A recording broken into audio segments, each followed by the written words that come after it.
साधना news के खास कार्यक्रम पॉलिटिक्स फर्स्ट में अधिवक्ता और भाजपा नेता सेवा सहकारी समिति मर्यादित पंडरिया के प्राधिकृत अध्यक्ष भास्कर देवांगन पहुंचे, जिनसे दुर्ग संभाग ब्यूरो ललित साहू ने खास बातचीत की। इस मौके पर देवांगन ने चर्चा करते हुए बताया कि भाजपा की साय सरकार और पंडरिया विधानसभा की लोकप्रिय विधायक भावना बोहरा के नेतृत्व में क्षेत्र में चौमुखी विकास हो रहा है। शिक्षा, स्वास्थ्य, स्वरोजगार, शुद्ध पेयजल, सुगम सड़क और महिला सशक्तिकरण समेत किसानों के हित में निरंतर विधानसभा क्षेत्र में ग्रामीणों की मांग के अनुसार लगातार विकास विधायक करा रही हैं।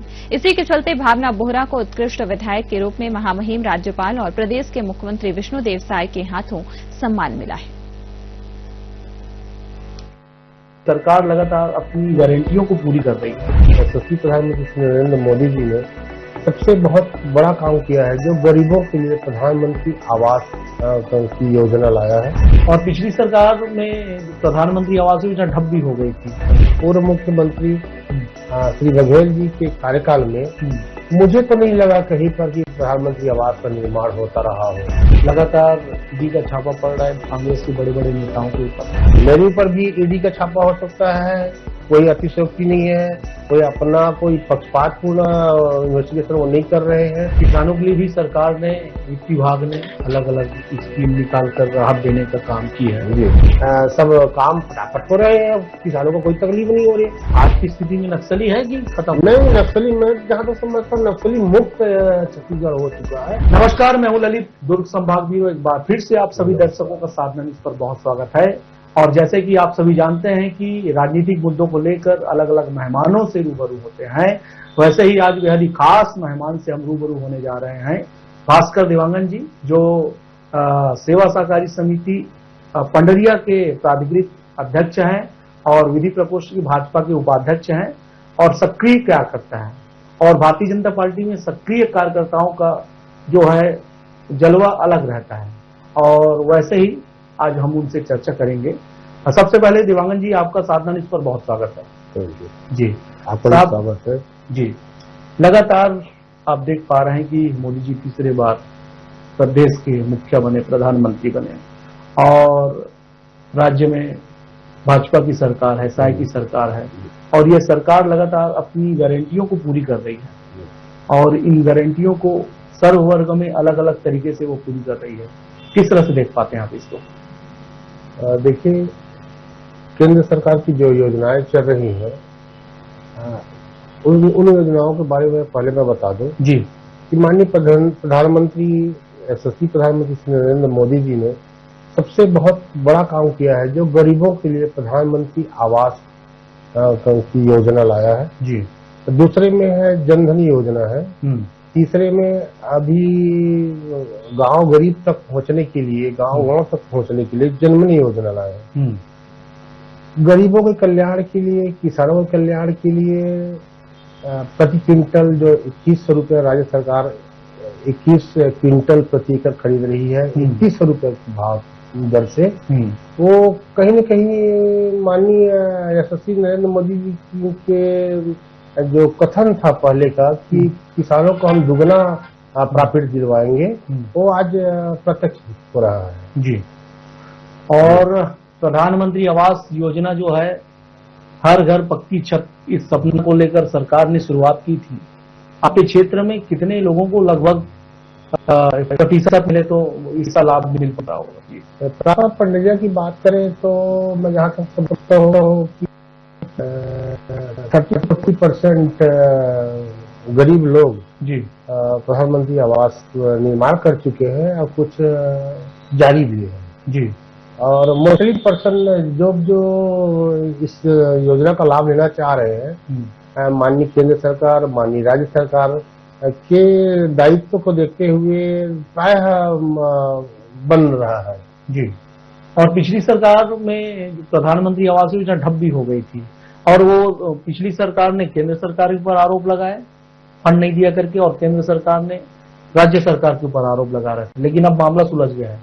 पूर्व मुख्यमंत्री श्री बघेल जी के कार्यकाल में मुझे तो नहीं लगा कहीं पर कि प्रधानमंत्री आवास का निर्माण होता रहा हो। हुआ भी है तो उसके पहले जो माननीय रमन सिंह जी की सरकार थी, उस दौरान जो अलॉटमेंट हुआ था वही पैसा, उसी समय का पैसा का यूज करते हुए बघेल जी ने दिया है। तो बघेल जी ने कोई बहुत बड़ी उपलब्धि प्रधानमंत्री आवास के नाम से नहीं हासिल किया है जी, ये तो श्योर है। और ईडी और सीडी का जो दौर है जारी है, लगातार ईडी का छापा पड़ रहा है कांग्रेस के बड़े बड़े नेताओं के ऊपर, और कांग्रेस के बड़े नेताओं का कहना है कि भाजपा सरकार जो है ईडी को अपना मोहरा बनाकर काम कर रही है। इसको किस तरह देखता है? अरे नहीं, ये तो सरासर झूठ है। ईडी अपना काम कर रही है। देखिए, वो इन्वेस्टिगेशन एजेंसी है, इन्वेस्टिगेशन एजेंसी अपना काम कर रही है। जहां पर भी आज मैं गलत रहूंगा, मेरे ऊपर भी ईडी का छापा हो सकता है, कोई अतिशयोक्ति नहीं है, कोई अपना कोई पक्षपातपूर्ण इन्वेस्टिगेशन वो नहीं कर रहे हैं। जहां पर वो उनको जानकारी हो रही मिल रही है कि यहाँ पर गलत हुआ है मनी लॉन्ड्रिंग में अदर ढंग से, तो वो अपना जाके अपना काम कर रहे, अपना ड्यूटी कर रही दे रही है, अपना काम कर रही है। उसको अभी कांग्रेस वाले बोल रहे हैं तो भाई समझ लीजिए बुराई ही कर रहे हैं। वो बीजेपी को नीचा दिखाने के नाम से सब कुछ कर रहे हैं। उनके कार्यकाल में भी हुआ, कैसे नहीं हुआ जी, हुआ है। इन्वेस्टिगेशन बीजेपी के साथ भी वो के अगेंस्ट में भी कार्रवाई हुई है। तब तो ये नहीं कहा, वही कांग्रेस सरकार ये नहीं बोल रही थी कि ये बीजेपी वालों के साथ हो रहा है, कि आज उनके ऊपर हो रहा है। जितने घपले उन्होंने किए हैं, ईडी साथ छापा मार रही है, जांच एजेंसियां छापा मार रही है, तो उनको तकलीफ हो रहा है जी। और शायद सरकार के कार्यकाल को भी 1.5 वर्ष से भी अधिक हो चुके हैं, और लगातार वो सर्ववर्ग के लिए लगातार अलग अलग स्कीम निकाल रही है सरकार। और इन क्षेत्र में माननीय मुख्यमंत्री जी का किस तरह से प्रयास देखने को मिलता है आपको? देखिए, भाजपा की सरकार विचारधारा की सरकार है, एक तो मैं बता दूं। दूसरी बात, वादा करके निभाने वाली सरकार है जी। अपने मैनिफेस्टो में उन्होंने जो घोषणा किया था, और उस घोषणा का वो पॉइंट टू पॉइंट एक सीक्वेंस में वो फुलफिल कर रही है। वो कोई अतिरिक्त यदि लगता है कि ये रिक्वायरमेंट लोगों के लिए है, उनको प्रोवाइड किया जाए, तो निश्चित रूप से वो भी काम भी एक्स्ट्रा कर रही है। और चाहे जैसा भी कर रही है, कर रही है सरकार, और सभी गरीब, सभी किसान उनसे खुश हैं, और उसके ऊपर उनके ऊपर तो कोई आक्षेप लगाने योग्य नहीं है। यदि कांग्रेस वाले लगा रहे हैं तो समझ लीजिए कि वो क्या चाहते हैं, उनके अनुसार नहीं हो रहा है। तो 70 साल में अपना पाकिट भरे हैं, परिवार का पाकिट भरे हैं, तो वही वो चाह रहे हैं, वैसा मौका उनको नहीं मिल रहा है, इसलिए वो लांछन लगा रहे हैं। जी जी। और आप अधिवक्ता हैं, विधि क्षेत्र से आते हैं जी। किसानों के लिए भी सरकार ने, वित्त विभाग ने अलग अलग स्कीम निकाल कर राहत देने का काम किया है जी। जैसे कि उपपंजीयक विभाग में जब रजिस्ट्री के लिए लोग जाते हैं तो उसको प्रमाणीकरण के लिए भी घूमना पड़ता था, लेकिन अब वो मेलवन तरीके से उनका प्रमाणीकरण हो जाएगा जी, और ये लागू भी हो चुका है जी। कितना राहत किसानों को मिल पा रहा है? किसान को तो फुल बेनिफिट मिल रहा है। अभी मेरा पक्षकार गया हुआ था, पटवारी से बात किया, पता चला कि उसके जाने से पहले ही रिकॉर्ड दुरुस्त हो चुका है। फौती दर्ज का मैटर था, फौती दर्ज उनके नाम में होना था। आज मुझे अप्रोच करने की जरूरत नहीं है, माननीय तहसीलदार महोदय ने एक ऑर्डर भी पास किया और टेलीफोनिक कांटेक्ट किया, पटवारी ने रिकॉर्ड दुरुस्त कर दिया। वैसे ही जैसे ही सब रजिस्ट्रार के यहाँ रजिस्ट्रियां हो रही हैं, ऑटोमेटिकली डिजिटलाइजेशन के ऑनलाइन सब काम फटाफट हो रहे हैं, किसानों को कोई तकलीफ नहीं हो रही है। बल्कि किसान अपने घर बैठे राजस्व के संबंध में जो परेशानियां झेली है, वो उन परेशानियों को बहुत सुविधापूर्ण ढंग से अपने घर बैठे निराकरण कर रहे हैं। और साहब, जिस क्षेत्र में से आप आते हैं, ये जिस क्षेत्र से हम बैठ के इंटरव्यू ले रहे हैं, पंडरिया जी, काफी सुदूर क्षेत्र है जी, कोई कुकदूर, काफी आदिवासी बैगा बहुल्य क्षेत्र है जी, और काफी पिछड़ा हुआ क्षेत्र इसको माना जाता था। आज की स्थिति में क्या है जी? आज की स्थिति में तो वही स्थिति है, लेकिन जैसा माननीय मोदी जी ने एक मुहिम चलाया है कि 2047 तक भारत को विकसित राष्ट्र बनाएंगे करके, उस क्षेत्र में अब इस क्षेत्र के लोग भी अपना विकास करने के लिए खुद आगे आ रहे हैं।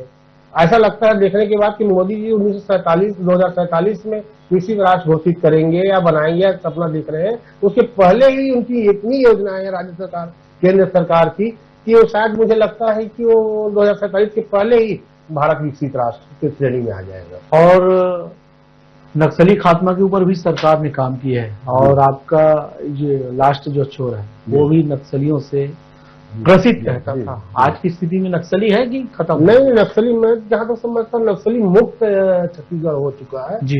एक दो निकल रहे हैं, वही जो छिके रुस्तम थे पहले, जो ओपन न्यू आकार हो पा रहे थे, आज उन्हीं को पुलिस इन्वेस्टिगेशन टीम और पुलिस डिपार्टमेंट, सुरक्षा डिपार्टमेंट के डर के कारण वो सब बाहर आ रहे हैं, और वो चाह रहे हैं कि हम भी आम जनजीवन की विचारधारा से जुड़े और अपना डेवलपमेंट करें। और आपके क्षेत्र में जो विधायक हैं, काफी बहुचर्चित विधायक, महिला विधायक है जी, श्रीमती भावना वोहरा जी, जी, जिन्होंने 151 किलोमीटर जी कांवड़ यात्रा उन्होंने किया जी, और काफी सुर्खियां भी उन्होंने बटोरी जी। किस तरह का सफर रहा उसका? ये अद्वितीय महिला है जी। मैं ऐसी मातृ शक्ति को सबसे पहले तो सादर प्रणाम करता हूँ।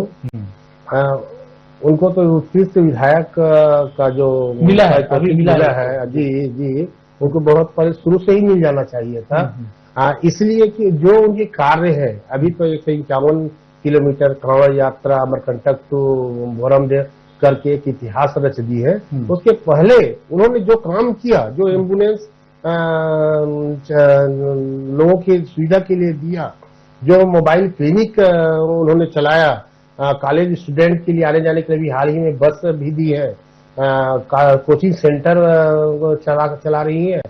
तो चहुमुखी विकास के लिए यदि भावना वोहरा की किसी को तुलना किया जाता है उनके सामने, मैं जहां तक समझता ऑल ओवर इंडिया में तो नहीं है। उनका इतिहास पूर्ण ढंग से जो कार्य चल रहा है, उनसे ऐसा लगता है कि वो आगे बहुत दूर तक जाएंगे।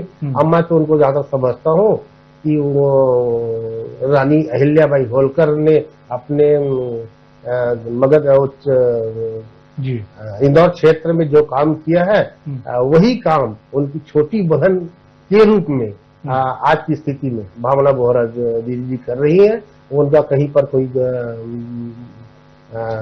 फॉल्ट नहीं है, मैं तो देखता हूँ जी। और भारतीय जनता पार्टी हमेशा कैडर सिस्टम पर काम करती है, बूथ स्तर के कार्यकर्ताओं को वो महत्व देती है जी। यहाँ कार्यकर्ताओं का महत्व कितना विधायक और डिप्टी सीएम साहब सम्मान दे पा रहे हैं उस कार्यकर्ताओं को? क्योंकि कई दफा देखा जाता है कि कार्यकर्ताओं में एक निराशा होता है, नेता बनने के बाद नेता जो है अपने कार्यकर्ताओं को भूल जाते हैं। यहाँ क्या स्थिति है? यहाँ तो पहली बार देख रहा हूँ अपने इतिहास में। मेरी उम्र अभी 57 होने जा रही है। इसके पहले जितने दिन में विधायक मैं देखा, उसके पहले भावना वोहरा के कार्यकाल के शुरुआत होने के पहले किसी विधायक के साथ इतने कार्यकर्ता नहीं आते थे जितने की अभी तक भावना वोहरा के साथ मन लगाकर काम कर रहे हैं जी। आज के कार्यकर्ता उनसे बहुत खुश हैं, बहुत ज्यादा खुश हैं। उनकी खुशी के लिए मेरे पास तो शब्द नहीं है जी। और आप सेवा सहकारी समिति के प्राधिकृत अध्यक्ष भी हैं जी। और मुझे लगता है कि पूरे भारतवर्ष में छत्तीसगढ़ ही एक ऐसा राज्य है जहां 3100 कुंटल और 21 कुंटल खरीद रहे हैं। 3100 जी। तो ये राज्य सरकार, केंद्र सरकार की योजना है, करके दिखा रहे हैं। और माननीय मोदी जी की तो वही सपना कि 2047 तक विकसित भारत बनाने का है। उस क्षेत्र को लेकर के, उस जो प्लान को लेकर के जो काम किया जा रहा है, उससे तो लोग किसान खुश हैं, किसानों का विकास हो रहा है, आम नागरिकों का भी विकास हो रहा है, आम नागरिक भी सारी योजनाओं का लाभ ले रहे हैं।